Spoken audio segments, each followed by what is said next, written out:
Hello everyone, আজ এই দেখো আমি টেস্টি চিকেন নিয়ে চলে এসেছি। মাত্র 15 মিনিটে এই টেস্টি চিকেনটা রেডি হয়ে যায়। এখানে আমি আলু ফ্রাই করে নিয়েছি, আর এই দেখো ক্যাপসিকাম, তারপর হচ্ছে গিয়ে রসুন দিয়েছি গোটা, আর বাটা মশলা দিয়েছি। আর তার আগে দিয়েছিলাম জিরে গুঁড়ো, হলুদ গুঁড়ো আর কাশ্মীরি লঙ্কা চিলি গুঁড়ো।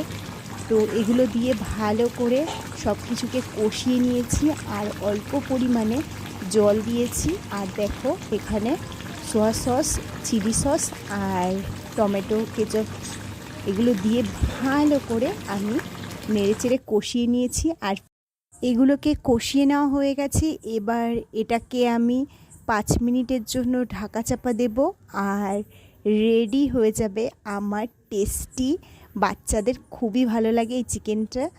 তো দেখো রেডি হয়ে গেছে আমার টেস্টি 15 মিনিটের চিকেন।